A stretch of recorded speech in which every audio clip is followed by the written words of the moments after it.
From Latrobe Motorsports Studios, this is Ride Along with Howie from the fast half-mile track at Latrobe Speedway, where it's grassroots racing at its finest. Here's Howie.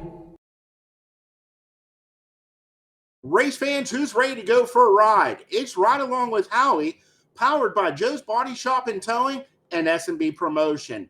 And today, going for a ride will be Mr. Steven Ott. Steven, welcome to Ride Along. Thank you. Hey, want to thank you guys. You're having the second annual Charlie Field Memorial at Latrobe Speedway this upcoming Saturday. And a little different this year. We're going to be switching divisions down to the Joe Body Shop Pure Stocks.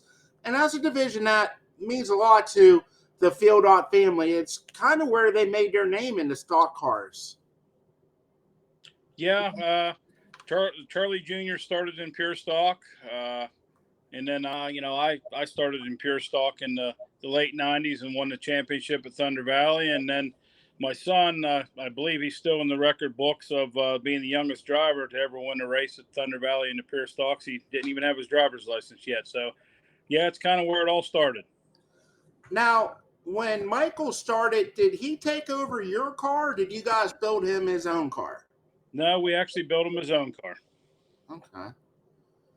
And yeah, I remember you guys. There were some nights there were what three of you guys racing in the stocks. Yeah, there was myself, Charlie Jr., Charlie Sr.'s other son, Mark. I said, and then Michael. So, yeah, and then we also ran modifieds. At one time, we had a street stock, 2 modifieds in the shop, and of course, when Michael came along, we all kind of stepped back and gave the reins to him, and he worked his way up through the pure stocks into the crates. Now, what do you find more rewarding, driving or seeing the success of the Field Ott Motorsports team? Right now, as I get a little older, it's just kind of fun, working on them and, just seeing my son excel the way he did. Like I said, in the pure stocks and, then in the crates. It took us a few years to get the handle on the crates with everything, all the technology. But, once we did, as long as we gave him a decent car, he always finished up front. And that kind of made us all feel good. Now, did you ever get the opportunity to race against your son? No, I didn't. But, like I said, it was nice that, I think there was one other father-son team, at Thunder Valley that, both competed in the same class and won races. So, that kind of something I'll always remember. Would that be Charlie Sr. and Jr.? Oh, yeah, you got Charlie Sr., Jr., and then myself and Michael. There might have been one other one, but I can't remember. That's pretty far back. Well, that's kind of cool whenever, the common theme is Charlie, who's basically started all you guys in racing, if I remember right. Yeah, he actually started racing go-karts, Charlie Sr. did. And then he kind of got me into go-karts. He raced on dirt on go-karts. I did. That's where I started at. And actually, Michael did too. We ran a few races on dirt, and me and Charlie both looked at each other and said, you know what, we need to get him a car. He's kind of a natural with this. So that's what kind of started it all. Now you have another driver maybe in the wings in about 10 or 12 years, your grandson. Yeah, my grandson Clay, he'll turn 2 here in August, and he's already been, up at the race car shop, and he's pretty mechanically inclined. So I hope that when he gets a little bit older, I'll be able to put him in the car and carry on a tradition like Charlie did for Michael, and hopefully I can do the same thing for my grandson. Now your daughter Michaela, she chose to be competitive in other sports. If I remember right, basketball and softball were her sports. Yeah, she played basketball, softball, volleyball.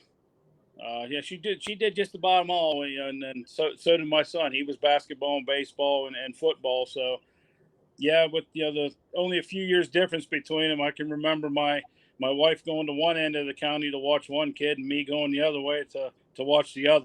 one. So yeah, it was kind of tough at times to get to all the games, but yeah, we enjoyed that part of it too. Now, did Michaela show any interest in wanting to race, or that wasn't even an option? No, she didn't. We offered like to get her a 4-cylinder, running enduro, stuff like that, but she was more into the spending time with her friends and the sports aspect, of what she wanted to do. So. And we're coming up. It's been about a year since we lost Charlie, your father-in-law, and it just doesn't seem the same. Not seeing him at the races. He always had a smile on his face, and always had a good time. No matter if he was driving or crewing or whatever. Yeah, he really loved the sport, and he put his heart and soul into it. And after he passed, of course we tried to finish out the rest of that season there. And towards the end of the year there, Michael just come up to me and said, "Dad, it's just not the same. I don't know if I want to do it anymore." And I always told my kids, if you start something, you finish it.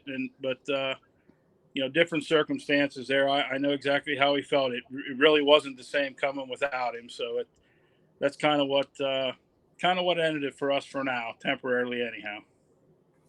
Do you see Michael maybe wanting to get back into it at some point, or? I think so. I mean, he has a lot of different things he wanted to do in his life now. With buying a new house and building a garage, and he's pretty successful at what he's doing, and so is his wife Chelsea. So, give it a few years, and maybe he'll come to me and say, "Hey, I want to do it again." And we did talk about getting into the modified class at one time, being that Charlie Senior and Junior both ran modified. So it's something that maybe we can pursue down the road. Now, did you think about changing the number of Charlie's number, or Steven will always be number 21, or Michael will always be number 21? Well, Mike was always 21, all through his basketball and football and everything. So that's kind of why he picked that. But, if we would get back into it, I would let that decision up to him. If he wanted to change the number, I totally understand. What was your number when you raced? Mine was number 0. Okay. You ever given any thought to getting back behind the wheel, or?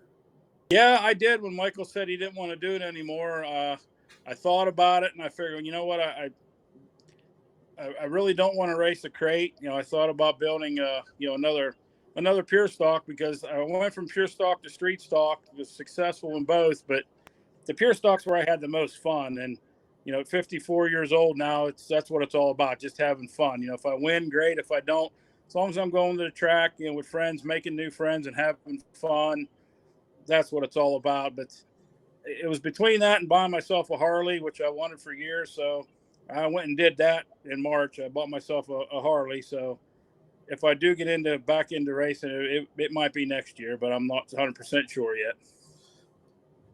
Something happened last year, and we talk about racing being a family, even outside like your biological family. It's all one big family down there.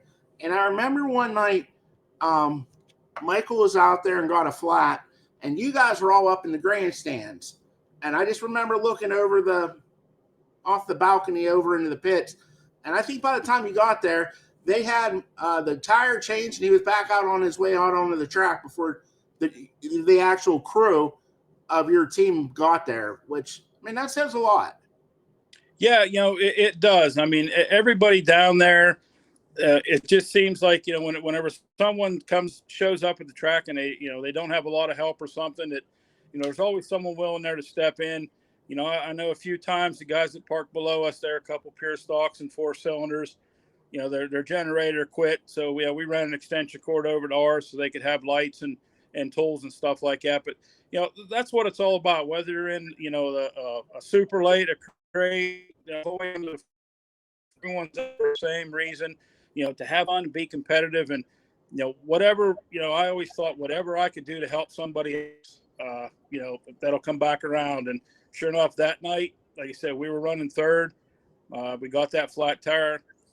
They got it changed before I got down there, and we come back out, and I think Michael worked his way back up to 4th or 5th. So, yeah, without them, we might not have got back out there. So, I appreciate that. And, anytime I can help anybody, that's what I think about. They help me, I'd like to help them. And that's just how Charlie was too. And I just remember, Charlie was gone at that point, but I'm sure he was smiling up above, looking down, seeing, what was going on. And, it's like I said, it just, it's hard to believe it's been a year now since we lost Charlie. And, doesn't seem right. I keep on going and pulling the Latrobe and looking over to my left as I'm coming down the road, waiting to see you guys. Yeah, like I said, it was different, especially from my aspect of it, from racing, being in the pits pretty much from the mid '90s until just last year. It's a little different now, showing up to the track and sitting in the stands and watching everything. Kind of gives me a little different perspective, but I always make the joke, I do still help a gentleman, Ryan Christoph, who races super late with Mark Smith, and I always make a joke. It's the first time in 20-some years I'm in racing I'm actually making money. So,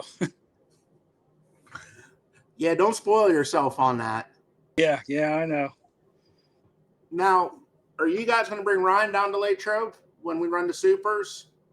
We'd like to. That's going to be totally up to Ryan. He has a crate and a super. We haven't really got the crate out much this year. We've been concentrating on the super. Had a few mechanical issues and stuff, but we had a good showing at Bedford, and we had a pretty good showing at Lernerville a few times. Last few weeks they've been at Elkins, and I haven't not been able to go due to prior commitments. But I always try to talk him into going to different places. Tell him makes him a better driver. So maybe we can get him there when the supers come back. Now, tell me about one of your favorite memories with Charlie involving racing, whether it be, competing against him or in the shop, just. Well, just about every evening, we'd race on, Saturday nights and Sundays, we'd unload the car and, spend time with the family and stuff on Sundays. Monday, I'd get home from work, him and John would have the car, up on the lift and the tires off and the body panels off, and I'd pressure wash it. And then we push it back in the garage, get it up in the air. And then, we go from there. It was kind of a real routine, but my most memorable moment, I would think, was at Thunder Valley. There was they called it the Old Timers race at that time. And I told Charlie he could run my street stock. Well, we were running street stock with like 2 laps left to go, and I ended up getting a left front flat. And I pulled in, and he was standing there, and I jumped out of the car. I said, "Get your stuff on." He goes, "You got to fix your car." I said, "Well, me and a couple guys jumped in. We changed the tire, did a couple things, went back out, and he ended up winning that in my car." And I'm like, that made me feel good, and he really appreciated it too, and that's something I'll never forget. I remember going back to Thunder Valley, the photo finish with Michael, and I can't remember who else was in that. And everybody was arguing over who finished where, and I had to finish on a picture on my camera, and I just remember having to come down, and it was like going to the principal's office as Charlie's like, "We're not going to yell at you. We just want to see it." Yep. Here you go. And we were all the same. As long as we finished better than we started, and we were moving forward every week, and basically, like I said, family and having fun. That's what it's all about. And whether we won or lost or whatever, as long as we had a good showing and we were all happy with the performance of the car and the drivers, and that was good for us. Now, do you still have any of the equipment left, or did you end up liquidating everything? Yeah, we ended up selling just about everything. A gentleman from out of state had bought the car here about a month and a half, 2 months ago, and Ben Police had bought the engine. As a matter of fact, he had the engine in that night of the big race up there. He did really, really well with that, and that kind of made me feel good. I had it all checked out before he got it, but how race motors are. Anything can happen. But when he had that good showing there, with that, it made me feel good. So, what about the trailer? Yep, it's all gone. Mark Smith had sold the trailer for me for somebody out of Virginia, I believe it was, bought the trailer. So Okay. I always said whenever I got out of it before Michael did, the guy that came and bought my street stock stuff, I said, you're taking everything, including the jack stands, because if I have a bolt to build around, I'll build another one right away. So It's addicting. I mean, people don't realize it, and it's a good addiction. I mean, I guess, look at all the great times you, Charlie, Junior, Senior, Mark, and Michael, you guys all had building race cars and racing for over 20 plus years. yeah, like I said, those are memories you always have with you. Whenever my time comes, Michael will have those memories too. So. And I remember last year, Brendan Terra won the Pro Stock on the night that we did your father-in-law's memorial. And he was even saying, he didn't know your father-in-law personally, but he remembered him from Thunder Valley, and he was quite honored to take a win. And, it's going to be interesting to see who picks up the Charlie Field win this year. And, this year with the Joe Auto Body and towing Pure Stocks, I can tell you this much, it'll be a hell of a race.